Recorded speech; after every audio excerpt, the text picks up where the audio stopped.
अस्सलाम वालेकुम dear student. आज हमने 11th क्लास की जो केमिस्ट्री है इसका चैप्टर नंबर 2 एटॉमिक स्ट्रक्चर और इसका topic number 2.1 atomic number, proton number, nucleon numbers और आइडेंटिटी ऑफ एन एटम, ये क्या चीज़ें होती हैं, इनको बेटा हमने डिस्कस करना है।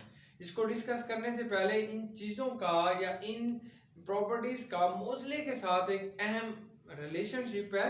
तो मोज़ले एक अजीम साइंटिस्ट थे जिसने बेटा एटॉमिक नंबर के दरमियान में एक रिलेशनशिप दिया, उसको हम पहले डिस्कस कर लेते हैं, फिर हम आगे चलते हैं।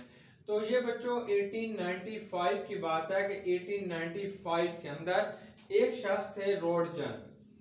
उन्होंने सबसे पहले एक अजीबोगरीब किस्म के एक्सपेरिमेंट किए। रॉडजन क्या करता है, ये बेटा एक डिस्चार्ज ट्यूब लेता है। आप जानते हैं कि 1886 के अंदर यानी 1886 के अंदर इलेक्ट्रॉन और प्रोटॉन दोनों डिस्कवर हो चुके थे। तो रॉडजन ने क्या किया, 1895 के अंदर ये एक ट्यूब लेता है। इस ट्यूब को बच्चों आपने डिस्चार्ज ट्यूब का नाम देते हैं। अब डिस्चार्ज ट्यूब के अंदर दो इलेक्ट्रोड लगे होते हैं। इस इलेक्ट्रोड के ऊपर नेगेटिव चार्ज है, इस इलेक्ट्रोड के ऊपर बेटा पॉजिटिव चार्ज है। इन दोनों इलेक्ट्रोड को इसने बैटरी के साथ जोड़ा और इसको वैक्यूम पंप के साथ जोड़ा। तो यहाँ से कुछ और इसे हाई वोल्टेज दी, तो यहाँ से बेटा इलेक्ट्रॉन निकल रहे थे, ऐसे हाई एनर्जी इलेक्ट्रॉन निकल रहे थे। तो इसने रॉडजन ने क्या किया, आगे एक मेटल रख दिया। मेटल मतलब इसने सोना रख दिया, चांदी रख दी, कॉपर रख दिया, एक मेटल रख दिया।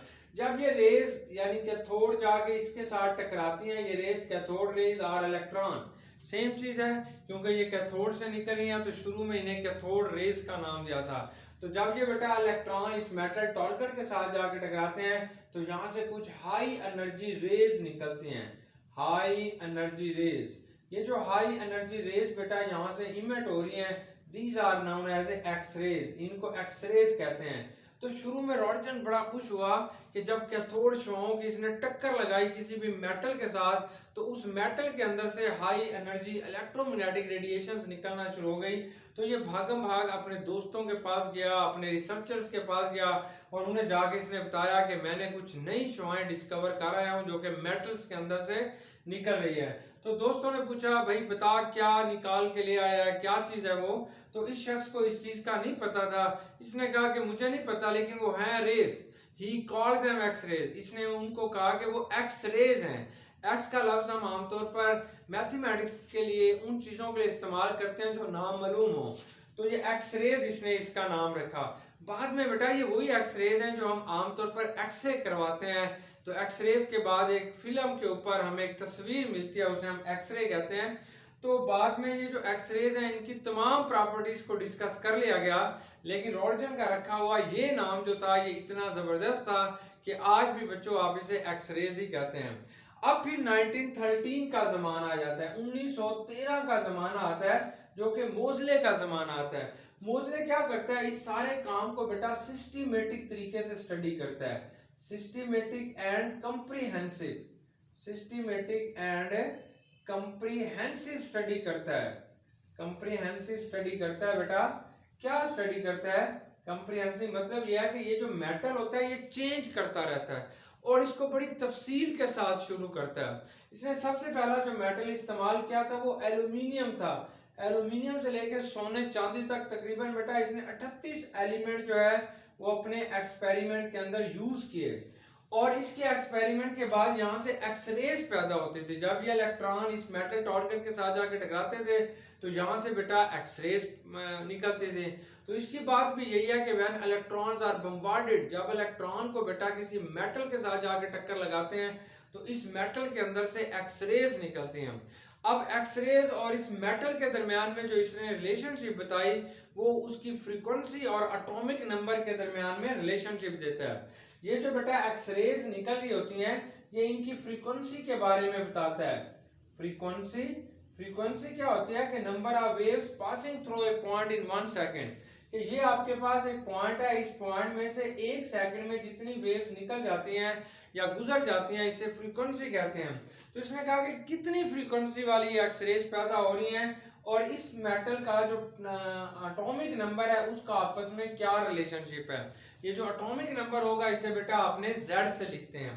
और व्हाट इज रिलेशनशिप, तो इन्होंने कहा कि ये जो आपके पास एक्स रेज होती हैं तो इनका जो स्क्वायर रूट ऑफ, ये इसकी डेफिनेशन आती है square root of frequency of X rays, यानी ये जो फ्रीक्वेंसी होती है इसका आपने स्क्वायर रूट लेना है, square root of frequency of X rays, कि ये जो एक्स रेज होगा इज डायरेक्टली प्रोपोर्शनल, तो ये बेटा हमारे पास डायरेक्टली प्रोपोर्शनल होगा to directly proportional to atomic number of target element, ये जो एटॉमिक नंबर होगा ऑफ ए मेटल।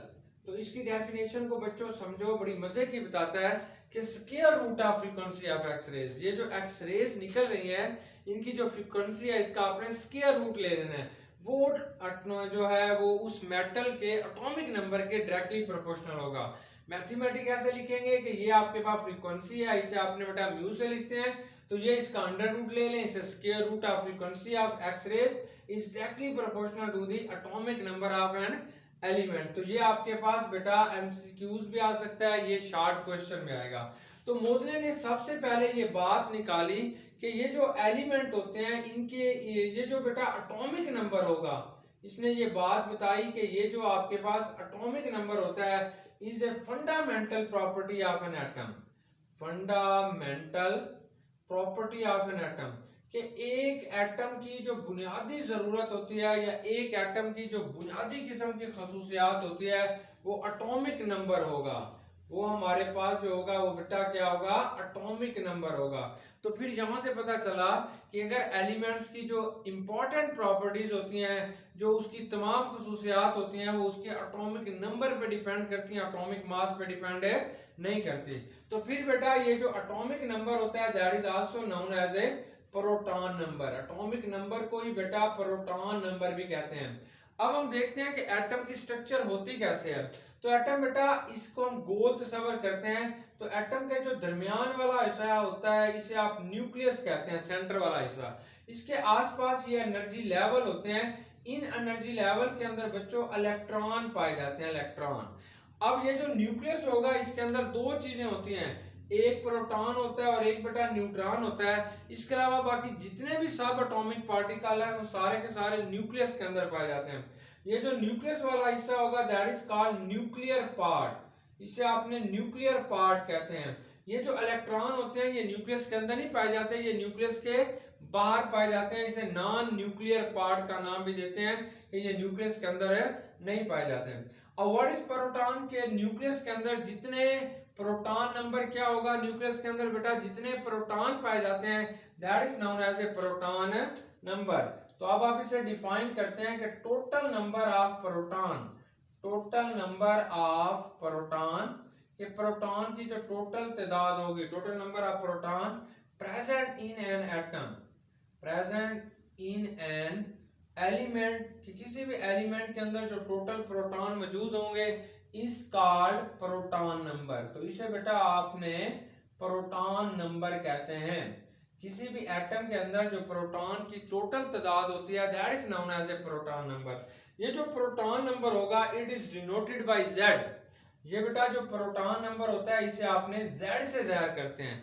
जेड से क्यों जाहिर करते हैं, क्योंकि जेड जो होगा ये एक सिंबल होता है और इस सिंबल को बेटा आपने ग्रीक वर्ड से लिया हुआ है, ग्रीक वर्ड जो होता है जहल, जहल से आपने इसे लिया हुआ है। जहल का मतलब होता है नंबर, तादाद, किसी भी चीज की अगर तादाद को जहर करना हो तो उसके साथ आप जेड लिखते हैं यानी जहल लिखते हैं। तो इसलिए बेटा एटॉमिक नंबर जो होगा इसको आपने जेड के साथ रिप्रेजेंट करते हैं।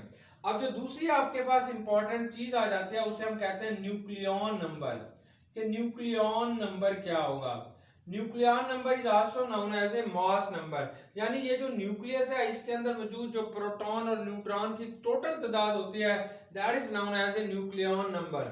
तो इसको हम डिफाइन कर लेंगे कि टोटल नंबर ऑफ प्रोटॉन, के टोटल नंबर ऑफ, कि ये बेटा आपके पास क्या होंगे, total number of proton plus neutron in nucleus of an atom, के किसी भी एटम के जो न्यूक्लियस के अंदर प्रोटॉन और न्यूट्रॉन की टोटल तादाद होगी तो इस कॉल्ड न्यूक्लियॉन नंबर। तो आपने जो इसको नाम देना है वो न्यूक्लियॉन नंबर देंगे, nucleon number. Nucleon number is also known as a mass number. ये जो न्यूक्लियॉन नंबर होगा बेटा इसे आपने मास नंबर भी कहते हैं, और mass number is denoted by A. ये जो मास नंबर होगा इसको बेटा आपने जिस सिंबल के साथ लिखना होता है वो ए होगा, इसे हम ए के साथ लिखते हैं। ये ए के साथ बेटा आप इसे लिखेंगे। अब बेटा हमने बताना है कि न्यूक्लियॉन नंबर या एटॉमिक नंबर को आपने ए से जाहिर करते हैं, तो ये एटॉमिक नंबर किसके बराबर होगा? तो atomic number is denoted by A. It is sorry mass number is denoted by A. Mass number को बेटा आपने ए से जाहिर करते हैं, तो mass number is equal to the atomic number, यानी z के बराबर होगा प्लस बेटा neutron, that is also known as a nucleon number भी बेटा इसे कहते हैं कि किसी भी न्यूक्लियस के अंदर मौजूद प्रोटॉन और न्यूट्रॉन की जो तादाद होती है that is known as a nucleon number. तो न्यूक्लियॉन नंबर को जिससे आप लिखेंगे a बराबर है z प्लस n। अगर आपने इसमें न्यूट्रॉन की तादाद निकालनी होगी तो न्यूट्रॉन बराबर होगा, नंबर ऑफ न्यूट्रॉन बराबर होगा, ये इसका बेटा मास नंबर होगा माइनस बेटा ये एटॉमिक नंबर होगा z जो होगा ये एटॉमिक नंबर होगा। तो इस फार्मूले के तहत आप इसके अंदर से क्या निकाल सकते हैं बेटा? न्यूट्रॉन्स को निकाल सकते हैं। अब हम एक एग्जांपल लिखते हैं। फॉर एग्जांपल ये x एंड एलिमेंट होगा, इसकी लेफ्ट हैंड साइड पे लोअर साइड पे जो चीज लिखी जाती है वो बेटा इसका एटॉमिक नंबर होता है, और अपर साइड पे जो आप हिस्सा लिख रहे होते हैं वो इसका बच्चों मास नंबर होगा। तो मास नंबर हमेशा x के ऊपर अपर साइड पे लिखा जाएगा और एटॉमिक नंबर जो होगा वो इसकी लोअर साइड पे लिखा जाएगा, और दोनों को ही आपने लेफ्ट हैंड साइड पे लिखेंगे।